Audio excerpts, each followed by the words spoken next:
Welcome students, आप सभी का एक बार फिर से स्वागत है अपनी इस ऑनलाइन क्लास में। लास्ट क्लास में हम बात कर रहे थे चुंबकीय क्षेत्र के अंतर्गत आवेश की गति के प्रभाव की, जिसके अंतर्गत हमने लास्ट क्लास में समझा था कि किस प्रकार से दो समांतर धारावाही चालक तार होते हैं, उनके मध्य में चुंबकीय बल लगता है और वो चुंबकीय जो बल लगता है वो क्रिया प्रतिक्रिया नियम की पालना करता है। उसी के आधार पर अभी अपने बात करने वाले हैं 1 एम्पियर की अंतर्राष्ट्रीय परिभाषा की, यानी कि 1 एम्पियर की इंटरनेशनल डेफिनेशन क्या बनेगी उसकी अपने बात करेंगे। तो जब अपने पास दो समांतर धारावाही चालक तार थे, कुछ इस प्रकार से धारा एक की दिशा में प्रवाहित हो रही थी, दोनों के मध्य की दूरी d थी, तो एकांक लंबाई पर लगने वाला जो बल था dF/dl क्या था, एकांक लंबाई पर लगने वाला बल, उसका मान म्यू नोट I1 I2 बटे 2 पाई d था। अभी अपने क्या करेंगे कि I1 I2 हमें 1 एम्पियर की परिभाषा देखनी है। I1 I2 को आप एकांक मान लो, 1 एम्पियर मान लिया, d को भी आप 1 मीटर मान लो, यानी दोनों तार हैं वो 1 मीटर की दूरी पर स्थित होंगे, एकांक दूरी पर स्थित होंगे। तो बच्चों ये समीकरण क्या बन जाएगी, फिर ये फॉर्मूला क्या रूप ले लेगा, ये फॉर्मूला बन जाता है dF/dl इज इक्वल क्या बचता है, म्यू नोट अपॉन 2 पाई बचता है। और म्यू नोट का मान बच्चों कितना होता है, म्यू नोट निर्वात की चुंबकशीलता होता है। तो निर्वात की चुंबकशीलता का मान आपको पता होगा 4 पाई 10⁻⁻7 और बटे में ही आ जाएगा 2 पाई से कैंसिल। तो बच्चों dF/dl का मान हमें कितना मिलता है, 2 गुना 10⁻⁻7 मिलता है। और मात्र क्या आएगा, ये जो वैल्यू है वो dF/dl की वैल्यू है। तो dF बोले तो न्यूटन और बटे में मीटर है बोले तो लंबाई है बोले तो मीटर बन जाएगा। तो इसका मात्रक होगा न्यूटन प्रति मीटर। तो देखो हमने किया क्या, dF/dl क्या है, एकांक लंबाई पर बल है।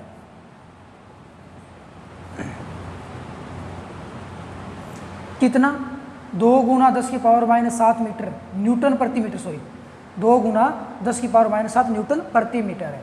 कब, जब दोनों तार एक दूसरे के समांतर हैं और एकांक दूरी पे स्थित है, उस कंडीशन में बल इतना लगता है। तो दोनों तारों में प्रवाहित धारा का मान कितना है, 1 एम्पियर है। यही इसकी परिभाषा बन जाएगी। परिभाषा गौर से सुनना जरा, दो समांतर एकांक लंबाई एकांक दूरी पर स्थित है, एकांक दूरी पर स्थित दो समांतर धारावाही चालक तारों के मध्य यदि एकांक लंबाई पर बल 2 गुना 10⁻⁻7 न्यूटन प्रति मीटर आरोपित होता है, तो प्रत्येक तार में प्रवाहित धारा का मान 1 एम्पियर होगा। रटना कुछ नहीं है, सारे आंकड़े आपके सामने पड़े हैं। समांतर धारावाही चालक तार हैं, एकांक दूरी पर स्थित हैं, तो इनकी एकांक लंबाई पे जो बल लगता है वो 2 गुना 10⁻⁻7 न्यूटन प्रति मीटर है। तो प्रत्येक तार में प्रवाहित धारा का मान कितना होगा, 1 एम्पियर हो जाएगा। तो मैं डेफिनेशन रिवाइज करता हूँ, बहुत अच्छी डेफिनेशन है, मेन एग्जाम में आने लायक है और कई बार आई हुई भी है, तो दोबारा सुन लीजिएगा। एकांक दूरी पर स्थित दो समांतर धारावाही चालक तारों की एकांक लंबाई पर, कितनी लंबाई पर, एकांक लंबाई पर, दोबारा सुन लो, एकांक दूरी पर स्थित दो समांतर धारावाही चालक तारों की एकांक लंबाई पर आरोपित चुंबकीय बल का मान यदि 2 गुना 10⁻⁻7 न्यूटन प्रति मीटर हो, तो प्रत्येक तार में प्रवाहित धारा का मान 1 एम्पियर होगा। और यही 1 एम्पियर की अंतर्राष्ट्रीय परिभाषा बन जाएगी। सो बच्चों ये तो था अपने पास 1 एम्पियर की अंतर्राष्ट्रीय डेफिनेशन क्या बन जाती है। तो पीछे की क्लासों में हमने समझा है कि एक सिंगल तार है, इस तार पे लगने वाला बल कितना होगा, और उसको हमने जाना था कि सिंगल तार पे लगने वाला बल ILB sin थीटा होता है। अभी अपने क्या करेंगे, तारों का ग्रुप लेंगे। तारों का ग्रुप किस प्रकार से, अपने आयताकार पास ले लेंगे, आयताकार पास की कल्पना करेंगे। तो अपने पास एक आयताकार भाग होगा, इस कंप्लीट आयताकार भाग में एक निश्चित धारा में निश्चित दिशा में धारा प्रवाहित करेंगे। तो आयताकार पास पे लगने वाले चुंबकीय बल की हमें गणना करनी होगी। तो आइए बात करते हैं आयताकार पास पे कुल चुंबकीय बल कितना लगेगा। तो बच्चों नेक्स्ट अपने पास हेडिंग होगी धारावाही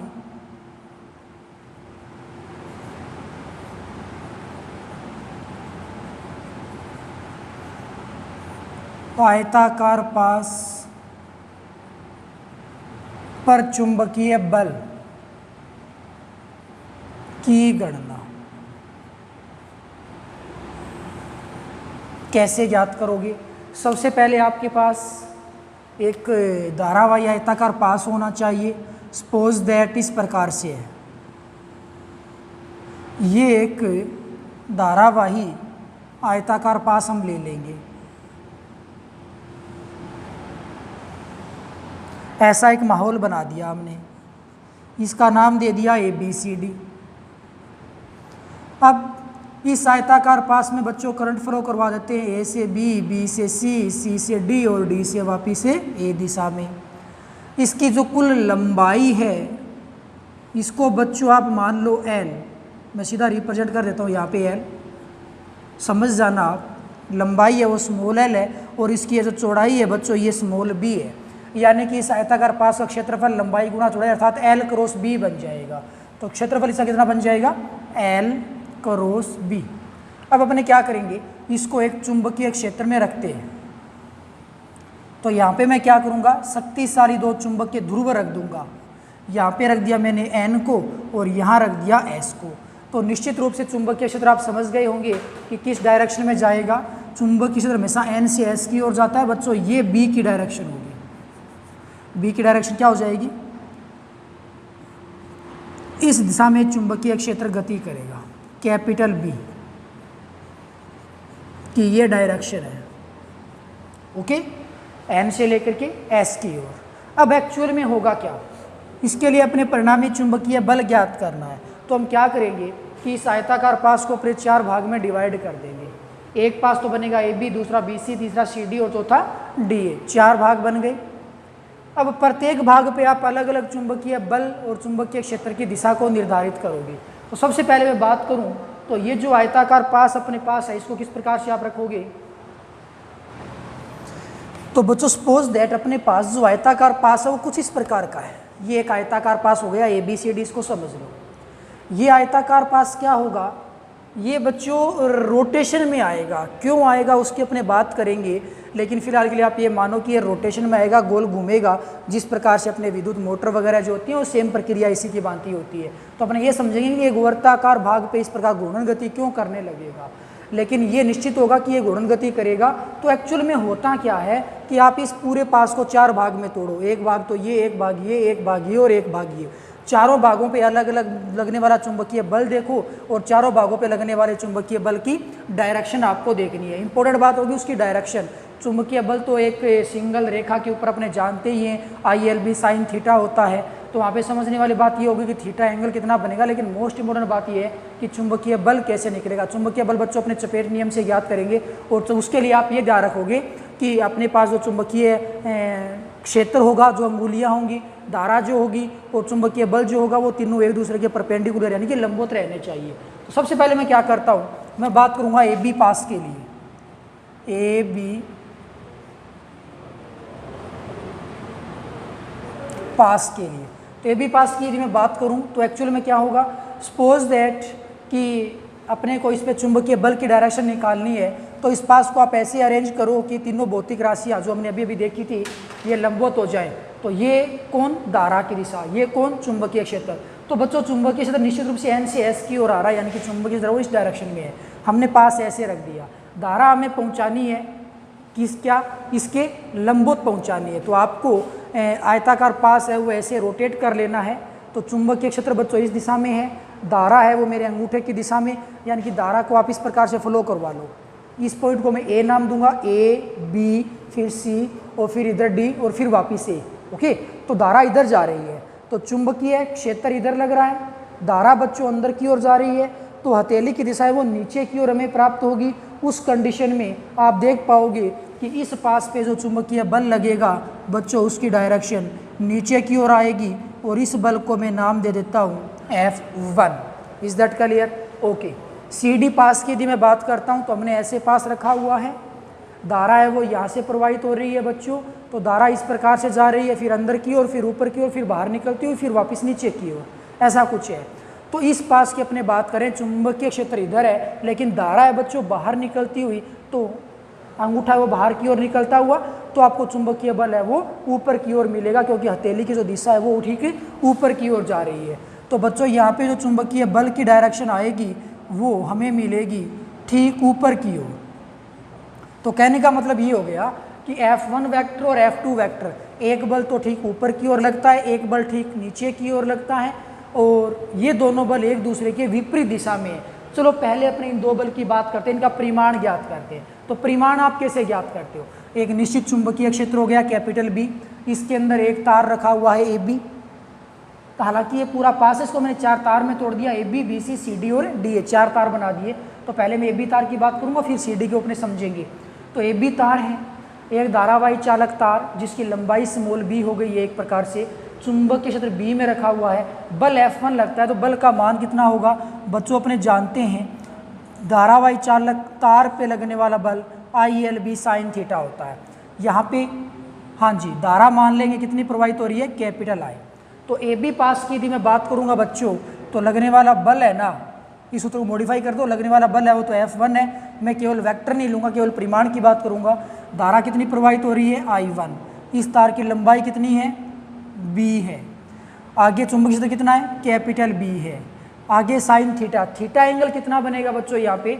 एक्चुअल में क्या होगा कि हमने तो कल्पना सिर्फ इस प्रकार पास की है, ये पास लगातार घूमता रहेगा। हमने ऐसा पास क्यों लिया है, ताकि अपना रूल प्रभावी हो जाए, तीनों राशियाँ परपेंडिकुलर बनाने के लिए हमने इसको ऐसे लिया है। हालांकि जब ये रोटेशन में आएगा बच्चों तो इस प्रकार से घूर्णन गति करेगा। तो यहाँ पे ये जो थीटा एंगल बनता है वो किस किस के बीच का है, ये एल और बी के बीच का है। एल बोले तो लंबाई, बी बोले तो चुंबकीय क्षेत्र। तो चुंबकीय क्षेत्र बच्चों इस डायरेक्शन में है, और लंबाई की यदि मैं बात करूं तो इस पास के लिए लंबाई अपने को इस प्रकार अंदर की ओर प्राप्त हो रही थी। यदि ये यहीं पे फिक्स रहता तब तो लंबाई अंदर की ओर प्राप्त हो रही है, तो फिर ये चुंबकीय क्षेत्र के साथ कितना कोण बना लेगी, 90 डिग्री का कोण बना लेगी। लेकिन बच्चों देखो ये फिक्स है चुंबकीय क्षेत्र, इसको यदि आप रोटेट करवाते हो ना तो ये लगातार चुंबकीय क्षेत्र के साथ अलग अलग कोण बनाता है। जैसे अब यहाँ पे पहुँचा को अपना पास, तो उस कंडीशन में ये चुंबकीय क्षेत्र के साथ 0 डिग्री कोण बनाएगा। आगे इसको मैं और रोटेट करवाता हूँ तो अब ये चुंबकीय क्षेत्र के साथ 90 डिग्री कोण बनाएगा। आगे मैं और रोटेट करवाता हूँ, यहाँ पे बनाएगा 135 डिग्री, फिर यहाँ पे 180 डिग्री बना लेता है। कहने का मतलब ये हो गया कि जब ये आयताकार पास रोटेशन में आता है तो इसके जो नीचे की जो एल की डायरेक्शन है ना वो लगातार चेंज होती रहती है, और चुंबकीय क्षेत्र बी के साथ एक भिन्न भिन्न कोण बनाती है, यानी कि कोण का मान लगातार वेरी होता रहेगा। तो हमें नहीं पता कोण का मान कितना है बच्चों, इसीलिए यहाँ पे कोण है वो हम थीटा ही रखने वाले हैं। इसीलिए इसी प्रकार आप सी डी पास की बात कर लो।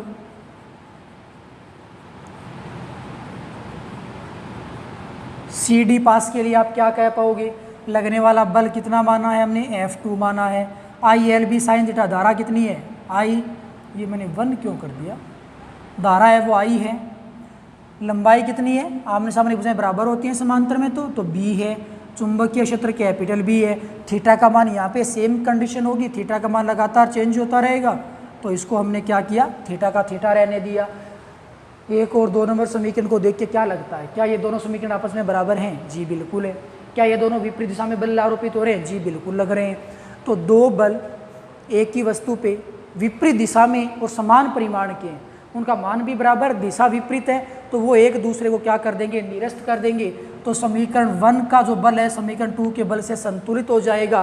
तो ये बल ये वस्तु न तो ऊपर जाएगी न ही नीचे गति कर पाएगी। अब बात आती है कि BC और CD पास के लिए क्या होगा। हमने ये सिद्ध कर दिया कि ये जो आयताकार पास है वो ऊपर या नीचे गति नहीं करने वाला है। अब आप इस CD और DA पास की बात करोगे बच्चों, तो उसमें अपने क्या कहेंगे, उसके लिए अपने कुंडली को देखो, कुंडली लगातार गति करती रहेगी, हमें स्टेबल करना है अपने हिसाब से ताकि ये तीनों राशियाँ परपेंडिकुलर हो पाए। तो हम क्या करेंगे, चुंबकीय क्षेत्र तो बच्चों फिक्स है, आयताकार पास बात होगी BC और DA की, और मैंने पास किस प्रकार से लिया था पहले, इस प्रकार से, धारा अंदर की ओर थी। तो बच्चों ये BC रेखा है, ये कौन सी रेखा है, BC, और ये कौन सी रेखा होगी, DA। धारा आपने इस प्रकार से ली थी, धारा के साथ चेंज नहीं होनी चाहिए, ध्यान रखना, धारा ऊपर की ओर है तो चुंबकीय क्षेत्र इधर है। Is that clear. जब ये कुंडली इस प्रकार से आती है, ये घूर्णन गति करेगी, इस प्रकार की मैं कल्पना कर लेता हूँ, तो भाई धारा है वो बच्चों ऊपर की ओर है, चुंबकीय क्षेत्र है वो इस प्रकार से है, तो धारा और चुंबकीय क्षेत्र के बीच एंगल कितना बनेगा, 90 डिग्री बनेगा। लेकिन यहाँ पे चुंबकीय बल की डायरेक्शन क्या होगी, चुंबकीय क्षेत्र, धारा, बल कहाँ लगेगा, अंदर की ओर। अंदर की ओर बोले तो इस पास के लिए जो बल लगेगा वो बोर्ड के अंदर की ओर लगेगा, और इस बल को बच्चों में नाम देता हूँ F3 वेक्टर नाम देता हूँ। ओके, चलो भाई अब इस पास की बात करते हैं। धारा कैसे आ रही थी, इस प्रकार से ऐसे, और अब इस पास में धारा है वो नीचे की ओर आएगी। तो धारा बच्चों नीचे की ओर है, चुंबकीय क्षेत्र इधर है, तो चुंबकीय बल कहाँ लगेगा, बाहर की ओर लगेगा। तो यहाँ पे इस पास पे जो चुंबकीय बल लगेगा बच्चों, उसका नाम तो मैंने दे दिया F4, लेकिन उसकी डायरेक्शन बाहर की ओर होगी। कुल मिलाकर के आप ये समझ पाओगे, हालांकि पहले मैंने ऐसे कल्पना की थी, अब मैंने ऐसे कल्पना की। ऐसा मैंने क्यों किया, क्योंकि जब मैं ऐसे कल्पना करूंगा ना तो आपको बल F3 और F4 है वो आपको इस प्रकार से प्राप्त हो जाएंगे, यानी कि ये जो घूर्णन गति करने वाली है वो संतुलन की अवस्था को प्राप्त कर लेती है। लेकिन ये घूर्णन गति करती कब है, अपने उसकी बात कर रहे हैं कि वर्ताकार पथ पे क्यों आती है, उसकी अपनी बात कर रहे हैं। इसीलिए मैंने इस कुंडली को ऐसी कल्पना की है, क्योंकि यहाँ से अपने अच्छे से समझ पाएंगे कि ये घूर्णन गति किस प्रकार से और क्यों करती है और कौन से बल के कारण करती है। तो एक्चुअली में क्या हुआ था कि इस पास पे जो चुंबकीय बल लगा था वो कहाँ हो गया, अंदर की ओर हो गया। इस पास पे बल लगा वो कहाँ हो गया, इधर की ओर हो गया। आप ऐसा समझ लो कि इस आयताकार पास के ऊपर मैंने 4 रस्सियाँ बांध दी, धागों से बांध दिया इसको। एक धागा ऊपर की ओर है, एक धागा नीचे की ओर है। इन दोनों धागों को आपस में खींचोगे तो ये कहीं भी गति नहीं करेगा, क्योंकि दोनों पे बल है वो बराबर लगाना है हमें। लेकिन एक्चुअल में क्या होगा, एक धागा यहाँ मैंने बांधा, इसको मैं अंदर की ओर खींचूंगा, एक धागा मैंने इधर बांधा, इसको मैं इधर की ओर खींचूंगा। तो आप समझ सकते हो, जाहिर सी बात है, कॉमन सेंस की बात है कि ये घूर्णन गति है वो इस प्रकार से करने लगेगी। इज दैट क्लियर, इस प्रकार से वो घूर्णन गति करेगी। यानी कि ये जो भाग है वो अंदर की ओर खींचा जा रहा है तो ये अंदर की ओर आएगा, ये बाहर की ओर खींचा जा रहा है तो ये बाहर की ओर आएगा। तो इस प्रकार से घूर्णन गति करने लगेगी। और ऐसी अवस्था में जब ये आ जाएगी तो एक बल इधर लग रहा है और एक बल ठीक अंदर की ओर लग रहा है। अब ये दोनों एक दूसरे की विपरीत दिशा में हैं तो ये एक दूसरे को निरस्त कर देंगे।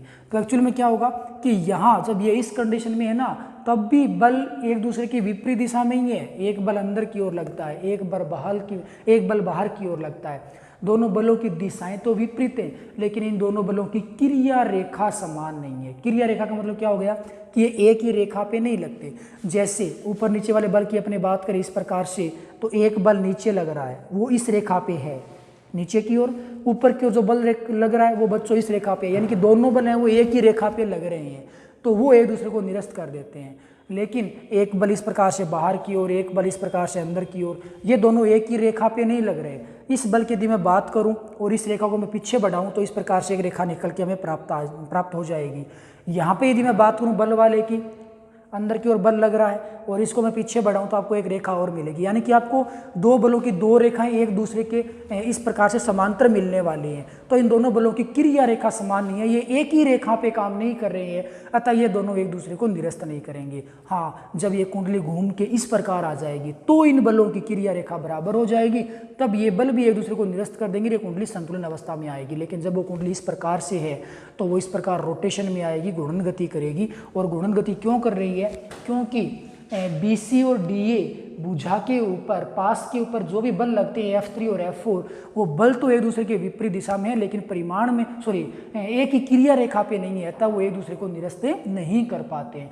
चलो बात कर लेते हैं F3 और F4 बल लगेंगे कितने, और इन्हीं दोनों बलों के कारण एक बल युगम यानी कि बलों का एक जोड़ा उत्पन्न होगा। एक बल F3 होगा और एक बल F4 होगा, ये दोनों युगम बनाएंगे और उसी बल युगम के कारण बल आघूर्ण उत्पन्न होगा। हमेशा याद रखो, कोई भी कण यदि घूर्णन गति करता है इस प्रकार से तो उसके लिए एक बल युगम की जरूरत पड़ती है। और यहाँ पे बल युगम कौन बना रहा है, F3 और F4। तो बल युगम यानी कि बल कौन सा बनेगा, F3 का मान कितना निकल के आने वाला है उसकी अपने बात कर ले। तो अपने पास CB पास है, CB पास के लिए बच्चों बल कितना बनेगा, ये भी एक तार है, सिंपल सूत्र होता है ILB साइन थीटा। तो बच्चों F का मान हमें कितना मिलेगा, धारा कितनी प्रवाहित हो रही है I, लंबाई कितनी है, लंबाई हमने L ली है, चुंबकीय क्षेत्र B रखा है, थीटा का मान कितना होगा। एवरी टाइम चाहिए कितनी भी घूर्णन गति कर ले, धारा हमेशा इस पास के लिए ऊपर की ओर ही रहेगी, चाहिए कितना भी घूम के आ जाए कोई फर्क नहीं पड़ता, ये हमेशा चुंबकीय क्षेत्र के लंबोत रहेगा। चुंबकीय क्षेत्र वो इस डायरेक्शन में है तो थीटा का मान बच्चों 90 डिग्री होगा और 90 का मान हो जाता है 1। तो हमेशा बल का जो मान होगा यहाँ पे ये F3 बल आएगा बच्चों, ये मान आएगा ILB सिंपल। और यदि मैं बात करूं डी ए पास की, डी ए पास के लिए तो क्या हो जाता है, F4 बल लगेगा, धारा है I, L लंबाई है, B चुंबकीय क्षेत्र है, थीटा का मान फिर से 90 डिग्री बनेगा, साइन 90 का मान 1 होता है। तो बच्चों ये हो गया F3 और F4, ये दो बल आरोपित हो गए। इन्हीं दो बलों के कारण ये क्या करता है, घूर्णन गति करने लगता है, यानी कि एक बल युग्म उत्पन्न होता है और इसी बल युग्म के कारण ये गोल गोल घूमने लगता है, यानी कि घूर्णन गति करने लगता है। और यही प्रक्रिया अपने जो विद्युत मोटर होती है, जो पानी वाली मोटर वगैरह होती है, या फिर आटा पीसने वाले चक्की की जो मोटर होती है, वो सारी की सारी इसी सिद्धांत पे काम करती है। कहने का मतलब ये हो गया कि जो भी विद्युत ऊर्जा को यांत्रिक ऊर्जा में कन्वर्ट करने वाली युक्तियां, जो मोटर जो होती हैं, वो सारी की सारी इसी प्रकार से रोटेशन में आती हैं। जैसे अपने सीलिंग फैन हो गया, वो भी ऐसे ही काम करता है। ओके, तो बच्चों ये अपने पास जो समीकरण नंबर 3 और समीकरण नंबर 4 में आपको बल दिखाई दे रहा है, वो बल युग्म हो गए और इन्हीं बल युग्म के कारण यहाँ पे घूर्णन गति उत्पन्न हो जाएगी। तो अब यहाँ पे सोचने वाली बात ये हो गई कि ये बल युग्म बना रहे हैं, ये वर्ताकार पथ पे घूर्णन गति करने लगेगा, तो वर्ताकार पथ पे घूर्णन गति के लिए बल आघूर्ण चाहिए होता है। ये बल आघूर्ण उत्पन्न करेंगे, तो वो जो उत्पन्न होगा बल आघूर्ण, उसका मान कितना होगा। तो अभी अपने क्या करेंगे, बल आघूर्ण का मान कैलकुलेट करने वाले हैं। तो बल आघूर्ण की गणना, बल आघूर्ण जिसको अपने टो कहते हैं, उस बल आघूर्ण की बच्चों अपने गणना करने वाले हैं कि बल आघूर्ण का मान कितना हमें प्राप्त होगा। अब बल आघूर्ण का सूत्र क्या होता है, बल आघूर्ण टो बराबर होता है बल इंटू बलों के मध्य की लंबवत दूरी। थोड़ा शॉर्ट में लिखा है लंबवत दूरी को, समझ लेना। बल इंटू बलों के मध्य की लंबवत दूरी। ये बल कौन सा है, ये वो बल है जो बल युग्म उत्पन्न कर रहा है, और उन दोनों बलों के मध्य की लंबवत दूरी कौन सी होगी, कितनी होगी। एक तो होता है सीधी दूरी और एक होता है लंबवत दूरी। चलो मैं यहाँ पे आपको स्ट्रक्चर के हिसाब से समझाता हूँ कि लंबवत दूरी कौन सी होगी और सीधी दूरी कौन सी होगी। तो बच्चों क्या करेंगे कि ये जो पास है AD, इसके ऊपर प्रत्येक भाग के ऊपर F4 बल आरोपित हो रहा है प्रत्येक बिंदु पे। तो यहाँ A पॉइंट के ऊपर भी F4 बल आरोपित हो रहा होगा। इसी प्रकार BC पास के ऊपर F3 बल आरोपित हो रहा है अंदर की ओर प्रत्येक बिंदु पे, तो B पॉइंट के ऊपर भी F3 बल आरोपित हो रहा होगा। तो एक बल तो आप यूँ समझ सकते हो F4 है, वो A बिंदु पे लग रहा है और B पॉइंट पे लग रहा है F3। तो यहाँ A और B के बीच की ये जो रेखा आपको दिखाई दे रही है, A और B पे दो बल लग रहे हैं F3 और F4, तो इन दोनों के बीच की जो ये जो दूरी आ जाएगी बच्चों, वो तो होती है सीधी दूरी जिसका मान स्मॉल भी है। हमें सीधी दूरी से कोई मतलब नहीं है, इसको मैं एक बार के लिए यहाँ से हटा देता हूँ।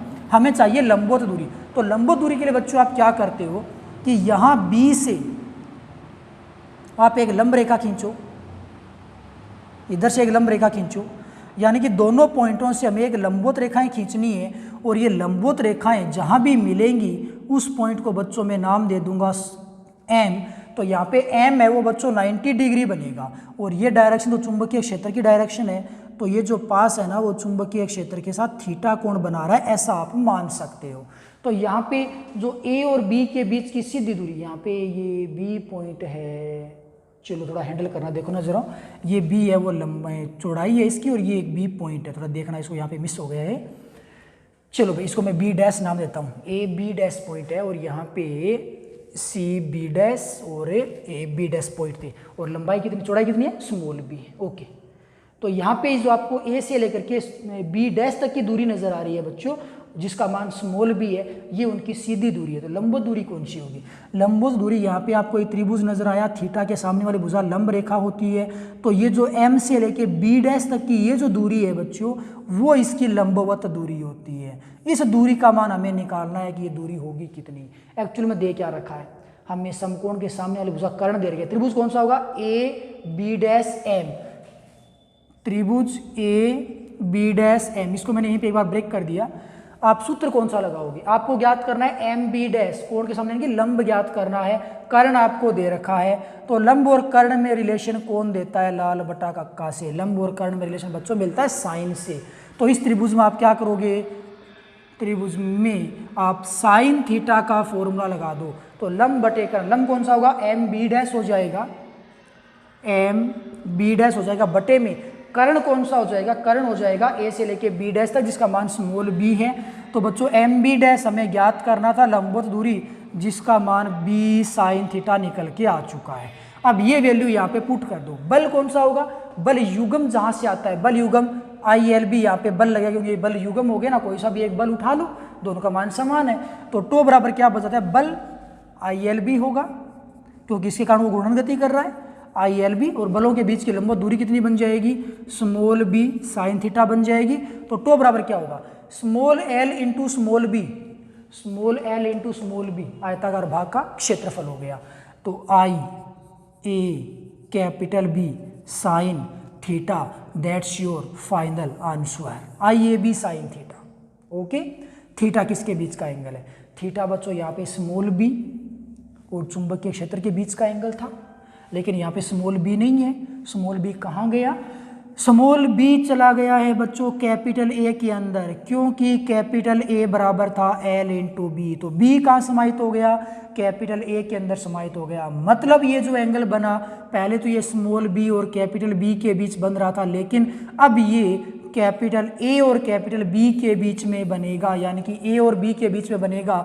तो यदि मैं इसको बच्चों सैद्धांतिक रूप में लिखना चाहूँ तो आप इसको A क्रॉस B कह सकते हो, समीकरण नंबर 7। क्यों, क्योंकि थीटा एंगल है वो A और B के बीच बन रहा है, अतः A और B के बीच में क्रॉस आ जाएगा, A यहाँ पे पृष्ठ का क्षेत्रफल हो जाएगा, B यहाँ पे आरोपित चुंबकीय क्षेत्र हो जाएगा। तो बल आघूर्ण का मान है वो IA क्रॉस B वेक्टर बन जाता है। अब इसकी विशेष कंडीशन बन जाते हैं, जैसे थीटा का मान 0 डिग्री कर दो, 90 डिग्री कर दो, 180 डिग्री कर दो, वो इसकी विशेष अवस्थाएं बन जाती है। तो कुल मिलाकर के ये तो हो गए थे बल के मान, और ये हो गया अपने पास बल आघूर्ण का मान। तो ये था बच्चों अपने पास धारावाही आयताकार पास पर चुंबकीय बल, और विशेष कंडीशन में चाहूँगा आप थीटा का मान पुट करोगे अलग अलग, 0 डिग्री पुट करोगे तो अलग मान आएगा, 90 पुट कर देना, 180 पुट कर देना, वो आपकी बन जाएंगी विशेष कंडीशन।